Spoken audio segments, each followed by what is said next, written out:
السلام عليكم اخويا محمد. عليكم السلام الاخ جعفر، كي داير؟ لاباس عليك؟ هانية. الله يحفظك اخويا محمد. بغيت نسولك على حسب المباراة ديال غدا المنتخب المغربي مع ميريكان. في نظرك شكون غادي يربح والنتيجة كيفاش؟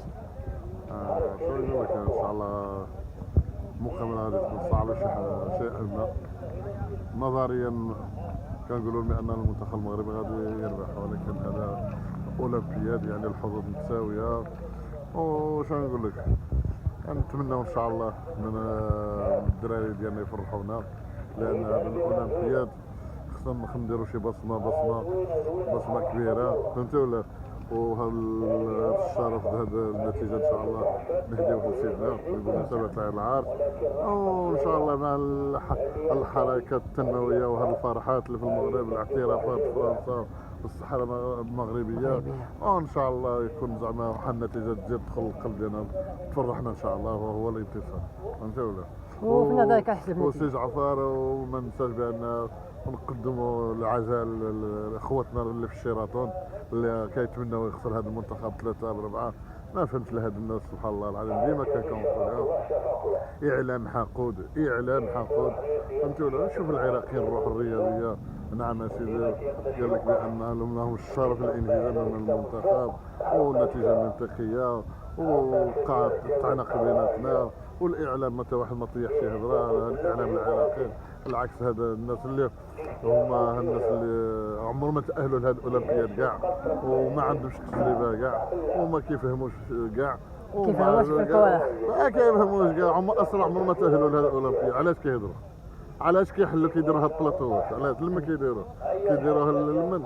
لكن شنو نقول لك، البنادم هما 50 سنه هما كيضيعوا الفلوس الشعب على شي قضيه مزوره، فهمتي ولا؟ هاد الناس بعدك شنو نقول لك، لا حول ولا قوه الا بالله.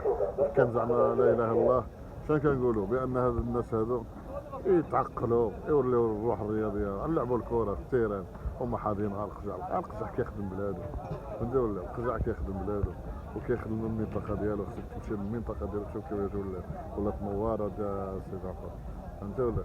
لان هاد الناس هادو اللي كيحقدوا عليها الانسان ربي غير كيزيدوا. نعم، وفاين الا طلق لهم سيدنا عاد بوريطه وطلق لهم فيهما ما عرفت شنو غيديروا، ما طلق لهم غير القزع، فهمتي ولا؟ القزع، فهمتي ولا؟ هب لهم غير القزع. اما الا طلق لهم هذيك القجاعات الاخرين اللي مازال ناخذ يعني لا اله الا الله محمد رسول الله، هادشي اللي كاين. ان شاء الله النتيجه غادي نفرحوا، غيكون غدا نهار جمعه عيد المؤمنين، وان شاء الله غادي نفرحوا فرحتين، فهمتي ولا؟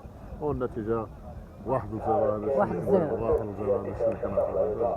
المباراة غتكون شي شوية مزيان، المقابله غادي تكون صعيبه. هذا راه الاولمبياد السي جعفر، الى التاهل الى الرابع راه فهمتوا، هي غير المشاركه هو شرف، فهمتوا ولا؟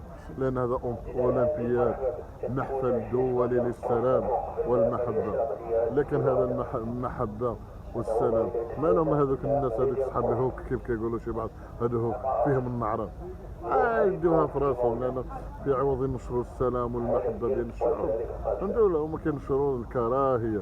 نتمناو المروكي خصهم الكراهيه والحسد فهمتوا ولا؟ هذا الشيء اللي كان سي جعفر.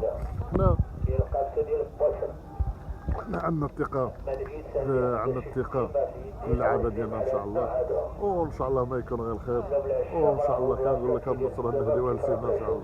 هادشي اللي كاين. تبارك الله عليك. الله يبارك فيك.